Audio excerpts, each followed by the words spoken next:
All right, so the next match, we got Nugo and Bogdan. So I'm going to be speaking for Nugo. Another Georgian, right? I get all the Georgians, so I'm already like, I got the easier topics in some ways. Nugo impresses me. He's a little bulldog. I mean, I think he's even his like kind of nickname or persona, the way he views himself as sort of a bulldog. And you know, if you're not in the sport, and even if you are in the sport, you get a lot of people that are just like, oh, height is all that matters or whatever. It's like, man, there's something about a smaller hand and a smaller arm and just that compact frame that can just be like terrifyingly strong. If he can get in his position, you're not getting him out of it, you know, because he's just so compact, so tight. One thing I like about Nugo, like I've seen some of their training and stuff, and he does shoulder press. Like heavy dumbbell shoulder press, and I do think shoulder pressing and just shoulder health in general, like strong shoulders, is good for inside guys, good for strong top rolls, and I just think their training in general, they lift a lot of weights.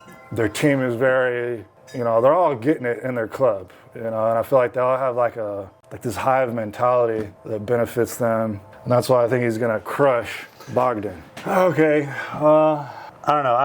I think Nugo lost his last match, though, didn't he? He did lose his last match. I forgot even who it was against. I should have been more prepared and taken. You know, because we don't do all this analysis or whatever. Yeah. We don't talk about all the matches afterwards. It's just sort of like, you know, we just sort of forget about them or whatever. Yeah, I do remember he lost his last few matches, or last match. Yeah, other than that, he's been winning. Yeah. But he did lose his last match. I will say about that guy. Bogdan? No, Nugo. Okay. I think all that twitching is fake. I'm sorry. I don't. It's just how he gets like the Tourette's. Yeah. How he gets his shoulder in. It's like, oh, put your shoulder forward, and then it's like, and then it fucking ends up way over here. He ends up with his shoulder forward anyway. You know, I think people find him extremely exciting. All right, but you got to talk about Bogdan. What do we got about Bogdan? I'm just saying, I just don't like him in some ways. I mean, he's fantastic. Don't get me wrong. Bogdan, though, is looking really good. He's been winning. Okay, I do remember his last match. He crushed Paul in. Yeah, which is no small feat. No. He's just looking good. I mean, you know, he looks surprisingly big against Paul in. Did you notice that? No, and he looks natty, which, you know, I respect that. I think he is natty. Nugo looks like he could be natty also, but who knows? But Bogdan, he looks natty. He was in the Iron House with Neil Pickup. He was smashing in there too. He did.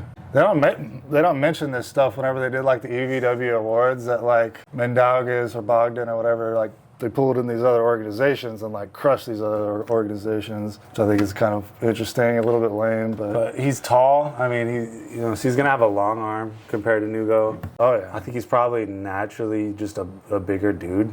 You know, he's gonna have a bigger hand, and he's more versatile, from what I can tell, right? Kind of. I mean, they both pull similar in the sense that like they're both like forward pullers, although Nugo is kind of a top roller. I think he's more of a top roller. He's just like a side pressure type of a top roller. Yeah, whereas Bogdan can press you, he can hook you, and he can top roll you. So I think he's just got multiple lanes, which it lends itself well to a super match. If he's not winning somewhere, he can go somewhere else. So yeah, I think Bogdan's got a very good shot at winning that match. Well, it'd be an upset if he does. Yeah, it absolutely will be. I mean, Nugo's got more experience in that really high level competition at East vs. West.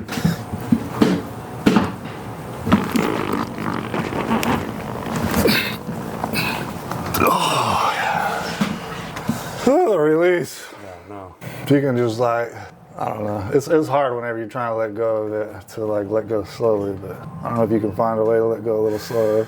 It's hard whenever I'm like kind of trying to block with my shoulder and stuff, and you're getting me out of that. So you pressed that time, huh? Well, I was still trying to hook, but I was really trying to get my shoulder to block you some. So yeah, some pressing involved for sure. I went for a hook that time. I've been going for the top roll. I'm gonna go back for the top roll, but.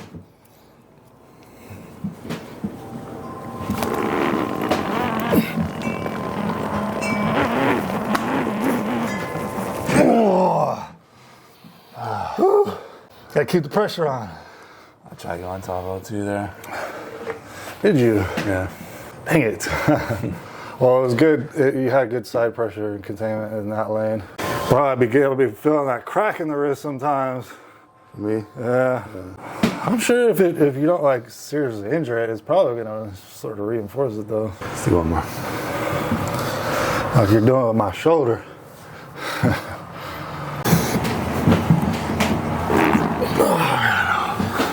I tried going outside because you were pressed right there. It was like not feel good. Alright, let me try. That's the thing, man. If somebody like hooks a press, they don't feel too good. But if they try to top roll and you press, unless they have a really good top roller, they can get it, your hand cracked or outside of your hand. It's not going to be a good day for them a lot of time.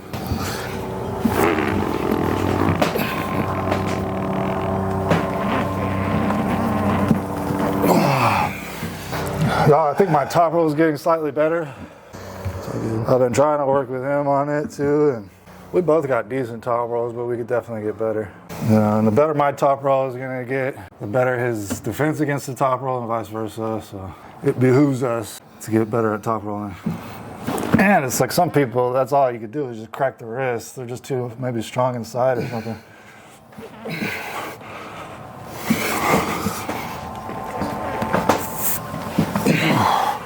Like a Nugo type, you know, it's like you went inside with Nugo or something, you might be like, oh, that's a bad move. And all you can do is top roll him. Although again, it's like, you know, if somebody can get way out in my long fingers, you know, there's gonna be a lot more force down here. It's just like the way levers work. It's like if that lever is shorter, there's just gonna be less force. It's like, again, shorter people can have an advantage. That's why this is not basketball and all you see are like, super tall guys. Tall guys, you know what I mean? If that were the case, we had a 10-foot pole, then sure. I mean, most of the time you don't see anybody above 6'5". And occasionally it'll happen, but it's like at a certain point, that's just rare. Tall. That's just rare in general. It's rare in general, no doubt. But there's a good mixture, I feel like. I mean, you could be anywhere from short to tall. I mean, I would say John Brzezinski was like right in the middle of like, I mean, he's like, what, 5'11", 6 foot? So he's like kind of right in the middle of like being short or being tall. And he's like the greatest of all time. I still think, you know, if John Brzezinski were, you know, people want to be like, oh, like training has gotten better. And like, granted, the field is deeper. I still think John was just a flipping specimen, though, and just a smart, good arm wrestler. To where it's like, if John was 19 right now, he'd be crushing people. Yeah. He'd still be crushing people. It's just, it doesn't matter what era he was born in, okay? And it can be just like a small boom. Just like, that can get you chasing me. And then it's like, and then if you roll the opposite way, instead of like from over here, you know, then I'm really kind of getting in your fingers. But you still got to cut. I mean, you still got to contain.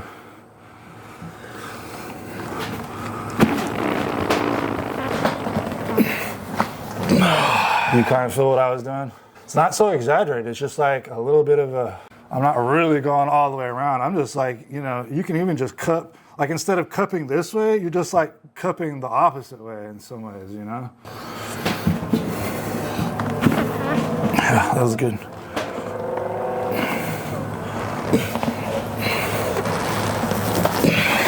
Ooh. All right. What's next?